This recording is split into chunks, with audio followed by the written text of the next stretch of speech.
Good morning also from my side. So I have the pleasure of chairing this first session where we'll take a slightly more controls-oriented perspective to start with.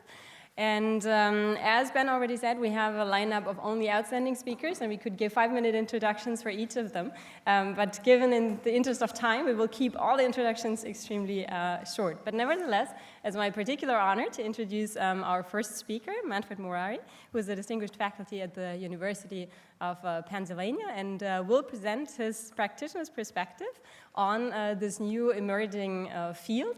Manfred has done a broad range of work from robust control, model predictive control, hybrid systems, a range of applications, computational tools, and seen perspectives both from academia and industry, which is why we're all very much looking forward to hearing your perspectives on this new topic. In this case, it's very easy to keep this introduction short because I can simply say that Manfred has won every award of the field. So thank you so much for coming. Again, we're looking forward to your presentation. Thank you.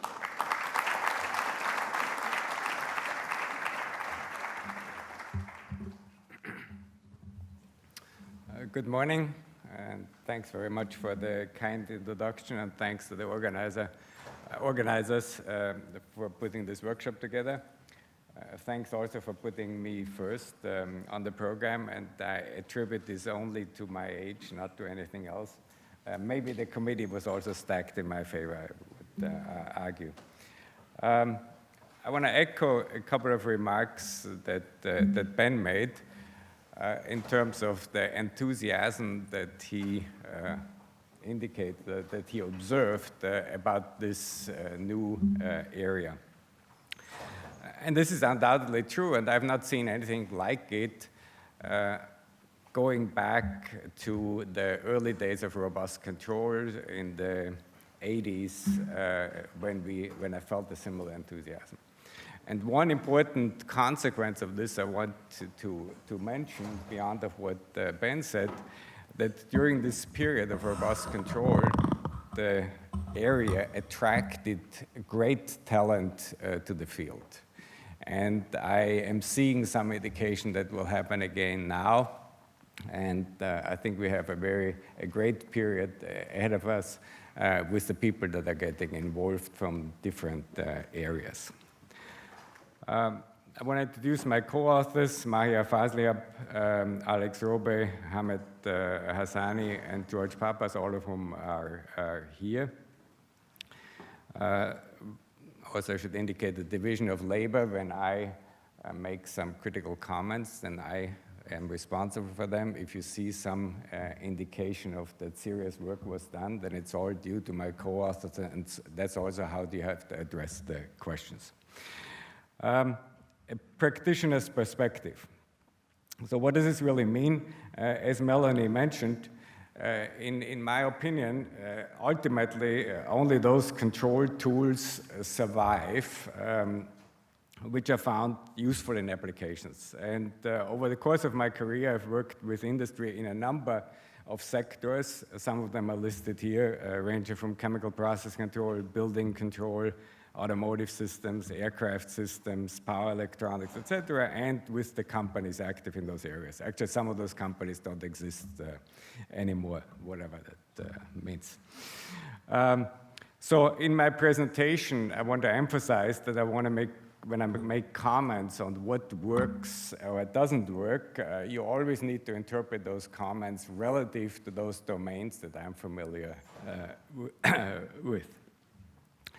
So I will start with a look back, then take a look forward, and then discuss some research directions that we are pursuing at Penn in George Papas's group. Looking back, because I hope we can learn from our mistakes, or even better, we can learn from the mistakes that we can blame on other people. So when did this adaptive control start, and what was the motivation? I would say long before I got involved in the control field, model-based design methods emerged, thinking of the work by Wiener, the work by Kalman. They revolutionized the field, created enormous enthusiasm, But after some time, people active in controller design felt that instead of spending a lot of time tuning as they did in the past, now they're spending most of the time doing modeling. And in some sense, in my interpretation, the adaptive control was to get rid of the modeling in the model-based design that had been introduced.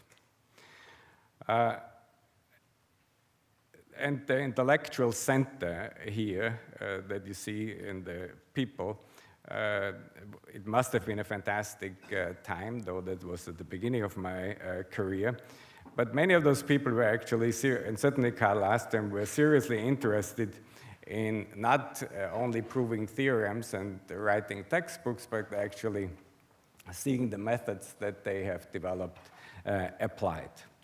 And there were actual products that came out of this effort. So one highly publicized was this ASEA Novatune controller, which was introduced in the 1980s. ASEA is the A from ABB. But it was not a great success. And so within 15 years, there's actually a paper by one of the ASEA engineers. Within 15 years, it was mostly abandoned. And if I can summarize those comments, it just wasn't worth the effort.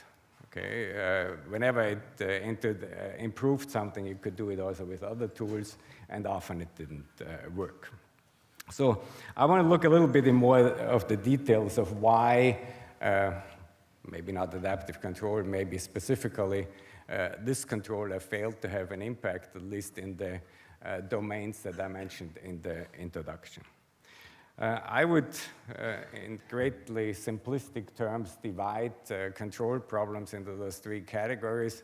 On one hand, you have easy control problems like temperature control in this room. You can use pretty much anything and it will work.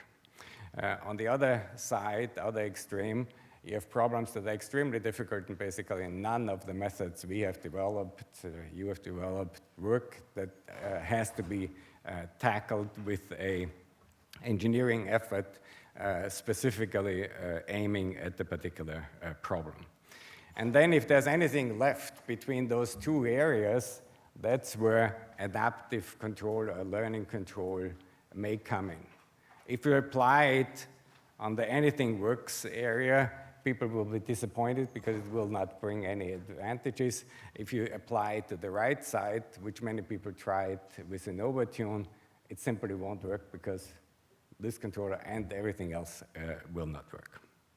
So the space where this adaptive control, learning control fits is small. The second issue is that most of the time we don't need general adaptive controllers because PID is enough. And it's not only enough, but it was shown in the literature by a number of people over the years that for a number of simple dynamical system descriptions, PID is not only enough, it's optimal. Okay? So there's no sense of introducing complexity when you can get by very well with something simpler. And the last point is this adaptation, namely tuning the controller all the time, requires usually a very complex supervisory system which makes sure that the assumptions that you need in order for those systems to converge, to work, are satisfied. And often you don't need to tune all the time. You can just turn off and you push a button and then you do this auto-tune, which Carl Lastem was very much involved in the development, which has been very successful, at least from what I heard, in industrial applications, this tune and demand. But there's something else we can learn from this controller type, and this is the explore and exploit philosophy of the tuning. For those controllers, essentially no prior knowledge is needed. And what's especially admirable and clever is there's an automatic generation of a test signal without knowing anything about the process because of this loop, closed loop identification, a test signal that specifically aims at estimating those 2 or 4 parameters that affect the tuning. And those original ideas go back to Ziegler and Nichols and then have been extended in many papers and books by Ostrom and Haglund. Look forward, or rather my very limited perspective of the present on not on learning control in general, but at least at some of the features that I've seen in those learning controllers independent of the particular flavors. So one feature that always comes up is model-based versus model-free. Now, from my perspective at least, if you do not have a model, I don't see how you will verify the performance of the closed-loop system, and at least in those application domains I mentioned, without this minimal verification, which could mean just a few simulations, the controllers are unlikely to be used. And so, following on this thoughts, but if you do have a model, so why would you not use a model and not instead of doing model-free learning methods? So that's one observation that I'm making. And the second observation is this idea of policy learning based on the reward function. Now, you all know that's certainly not a new idea. Actually, I remember when I was in grad school, Rutherford Aris at the University of Minnesota, who wrote a couple of papers with Richard Bellman, taught it to us, but largely as a curiosity. Because it was not considered to be useful. And why not? Number one, it was the curse of dimensionality. This obviously, in this problem, we have made great strides dealing with this problem and great progress. But second, if you have anything but non-trivial performance specifications, some prioritization in terms of inputs or outputs, I would find it unlikely that you can come up with any reward function that would finally, after all the convergence, give you a control policy that meets those specifications. So looking forward, also some of the presentations you will hear, I would likely see in the future that you start with a model and then you learn a discrepancy model which tries to describe the difference between the model prediction and the actual observations. And then you design a robust model predictive controller using both the model information as well as the uncertainty information. And so why MPC? Obviously, I'm somewhat biased in this direction, but the main point is that MPC is essentially the only method for a somewhat more complex system that can give you closed-loop stability and specification guarantees by design. So not you design something and then you do a verification, but by the very action of design, you can get those guarantees. So now I want to move on to describe some of the research directions that we are pursuing at Penn. And not only at Penn, but also some of the things you will see here that are very much in the spirit of what I described, at least what I suspect that Angela Schörling will talk about, what Melanie Zeilinger did in her group, Andreas Krause as a collaborator, what Francesco Borelli will talk about, etc. But you will see that I also look forward to those presentations. But let me switch now to maybe what may seem some more mundane issues. We and a number of people here in the audience are participating in a DARPA project on assured autonomy, and one of the partners in the DARPA project is Boeing. And we just had a PI meeting a couple of weeks ago in Minnesota, and there actually one of the Boeing representatives commented, "No learning components on our airplanes." Okay. Now, maybe as a passenger you feel good about this, but as a researcher it is somewhat disappointing.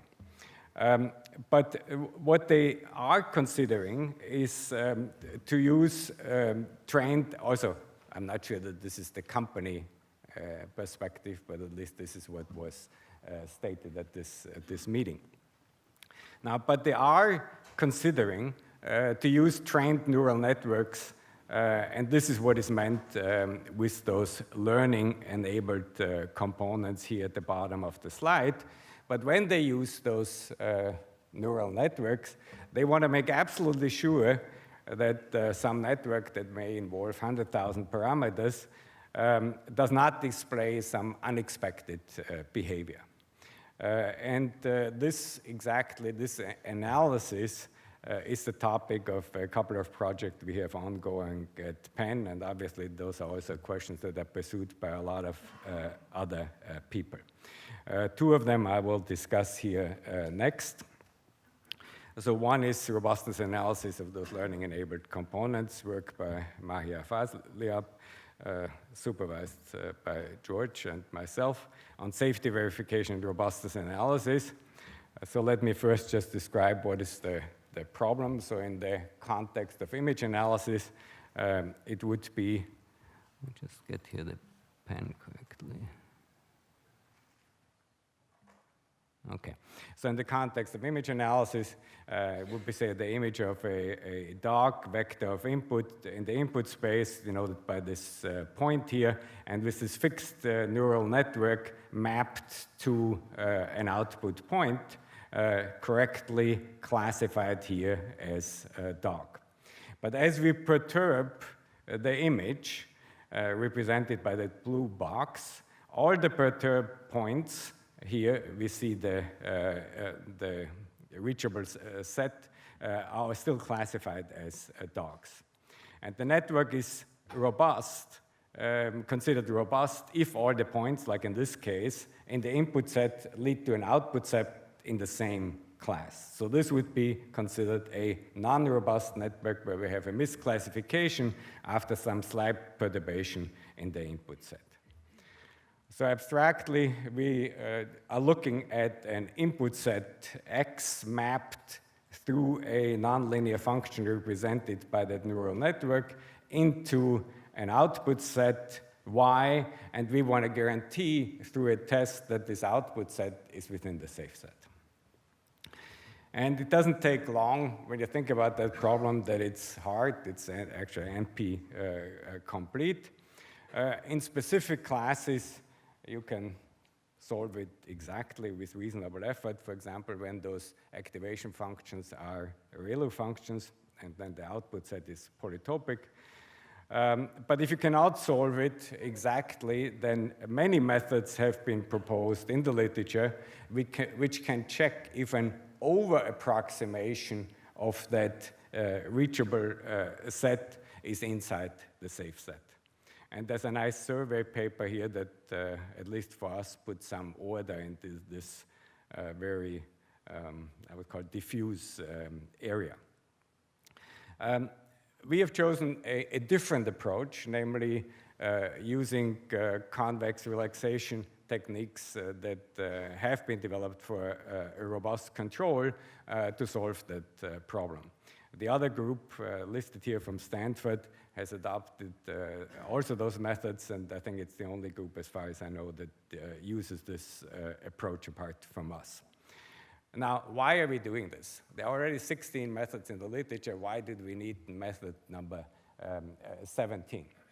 The main reason is that with our type of relaxation, we can actually also not only solve this set inclusion problem, but we can analyze the closed loop behavior of the network in a controlled context, as would be indicated here in, again, another project, another platform that is studied as part of the DARPA project that I mentioned.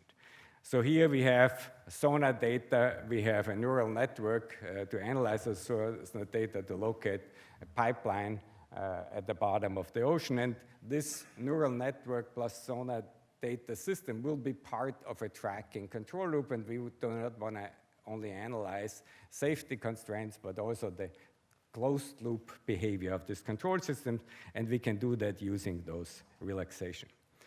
So the relaxation we didn't invent, that goes back at least 20 years. Megretsky and Ranzer, introduced some of the main ideas. I will not describe it in detail, but the main point is that after this transformation, we can get a safety certification by solving a semi-definite program. And I will not describe all the results. Let me just show this one figure with some computational experiments. Here we have some network with 2 inputs and some multiple 100 neuron layers in between the 2 inputs and 2 outputs. Blue are the exact point maps, and red is our outer approximation of the reachable set, and blue is the result from the Stanford group. So the trend is, as we go through the diagrams where the number of hidden layers increases, that this outer approximation gets worse, but much less so for our approach than the competing approach. And further on, our approach scales linearly with the number of neurons, while the other approach scales quadratically with the number of neurons, which limits its applicability. I personally, I'm more excited about this robustness analysis via the computation of a Lipschitz constant. And let me quickly describe why we are calculating Lipschitz constant, how it's related to the robustness of the neural network. So Lipschitz constant, of course, is a bound on the gradient of the nonlinear function that's represented by that neural network. We can use it in the following way. We can take some test sample, send it to the network, get the output, and then compute the delta measuring the distance to the closest classification boundary. And then we can use the Lipschitz constant to go back and actually calculate the radius of the input ball perturbation, for which we can guarantee minimum size, that we can guarantee that there will be no misclassification. And again, we use that network abstraction via quadratic constraints, the convex relaxation, and we can find the Lipschitz constants via a semi-definite program. Again, I will show some numerical experiments. We have 3 different methods that differ in the computational complexity and in the accuracy they provide, going from the most accurate to the least accurate, and then 2 competing methods that I will refer to as CP and SEC. So the first question is, how good are our estimates of those Lipschitz constant using this relaxation method that I quickly mentioned? And so here that's the tightness, and actually there are some upper and lower bounds to Lipschitz constant in the literature, indicated by the orange and blue lines here. And the red and the purple are 2 of our bounds, and the other 2 are the other methods that I mentioned in the previous slide. So what's the main conclusion? Well, main conclusion is through our method, and this is networks, this is a 5 hidden layer networks with different number of neurons per layer, that in all cases we can get excellent upper bounds to the true Lipschitz constant, at least as measured here with the lower bound. Computational effort for, let's say, 50,000 neurons is of the order of a couple minutes. And the second thing we can do with those Lipschitz parameters is also assess the effectiveness of various robust training methods that have been proposed in the literature, in particular the method by Wong and Coulter and the methods by Madri, improving the robustness of the networks over the typical Adam training method. So the last one before the last slides here is it shows the Lipschitz constant as a function of the number of neurons. for different of the network trained with different methods.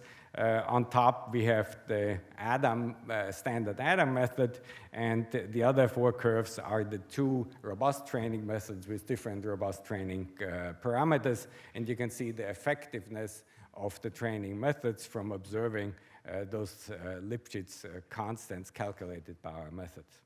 And finally, we can actually go back and look at the whole test set. This was all done for the MNIST data set. We can look at the test set. We can look at each sample of the test set, look at the classification and say, what is the maximum perturbation that we can allow in the input data before misclassification is likely to occur. And here we see this histograms showing this. With the Adam method having the smallest range of epsilons, the smallest range of epsilon perturbations that can lead to misclassifications, and the other 2 robust training methods showing remarkably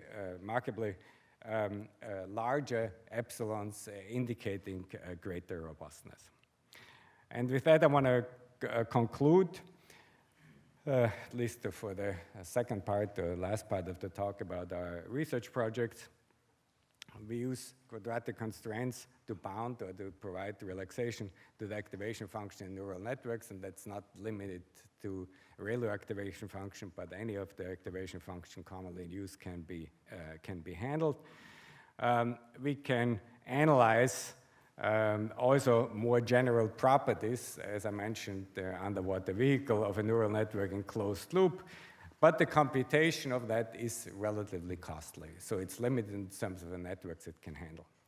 On the other hand, the Lipschitz parameter approach, we have been able to find the tightest bounds, at least compared to any other methods. Through those examples that I showed you, we were able to demonstrate that Lipschitz constant actually affects as a robustness measure, has also been studied by other people, as I mentioned. And this last calculation of the actual perturbation parameter, we see that as a powerful potential real-time monitoring tool for possible misclassification. And the computation, as I mentioned, of this Lipschitz parameter, which you compute only once for the trained network, is simple. Thanks very much. I hope I more or less followed the time. Thank you very much.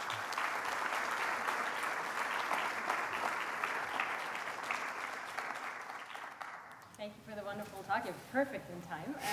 So we have time for questions. There's 2 microphones here on the stairs.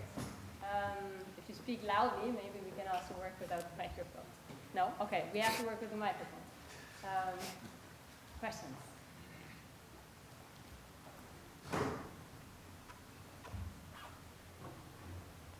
I could have spoken long.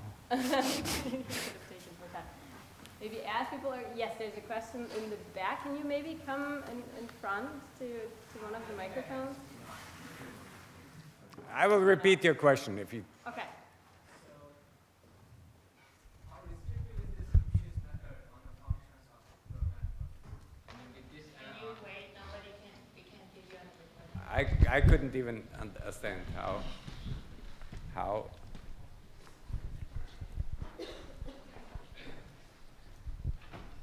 So the question is, how restrictive is this Lipschitz constant technique? Because not all functions respect this, right?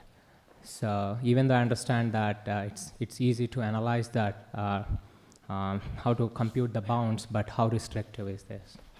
I mean, how in general can work on it? In terms of the method, because we use those sector bounds, we can handle any activation functions that have been proposed, and some of them we have also tried.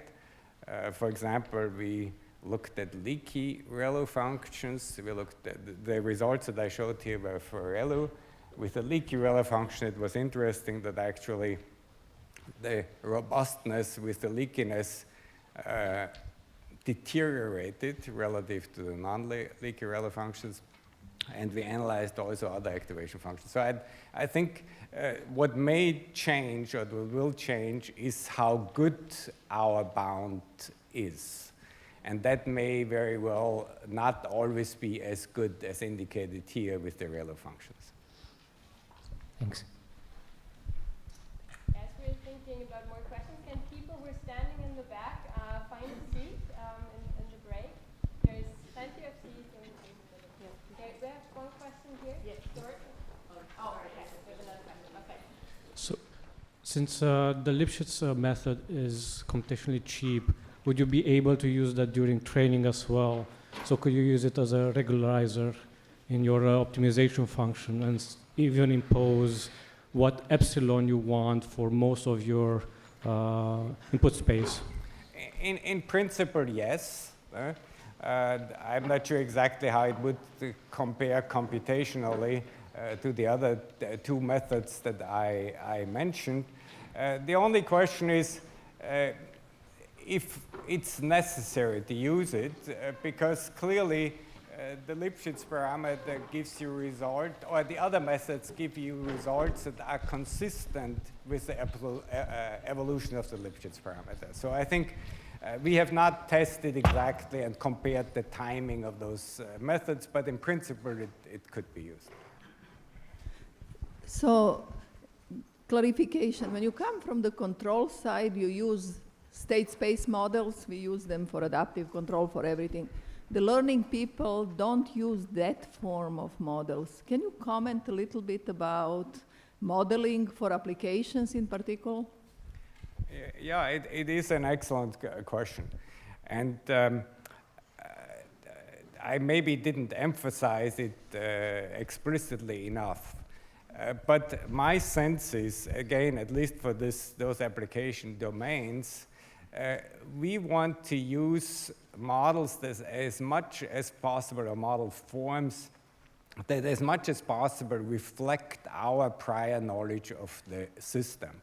And looking at some of the now other models, I'm sometimes a little bit concerned that they would allow much more freedom than is necessary in order to describe the process. And I think that's a very important issue to look at. So Manfred, you in the discussion model-free versus model-based, you mentioned like if you don't have a model, how can you do verification? So I'm wondering, what about statistical methods, like when people try to quantify or get properties just from data alone, like in statistical learning theory? There might be additional assumptions about distributions, but I would say these are not the type of models that I think you mentioned that we usually use in control. So I would say this is an area where we do try to get properties from data directly. What do you think about those? Yeah, I think what I meant is the following. You know, and there's United Technologies people here, and they can attest to that. You know, I worked with them on a number of controller design projects. Okay, what followed after the design, before anybody would consider putting this on any equipment, an exhaustive study of the behavior of this through simulations and other verification tools. Okay? So I cannot imagine that you would say, okay, this is a controller. We don't really know the model of the system. We just put it on and see what it does. Okay? This, for those systems, it's not acceptable because it will destroy the likelihood that it will destroy the system and so on. So I'm not sure. I mean, I would be very interested to discuss this further, but I'm not sure that without some type of computer model, you would dare putting those controllers into practice. We have to stop the Q&A here, but we have plenty of time in the breaks to discuss more. Let's thank Manfred again very much.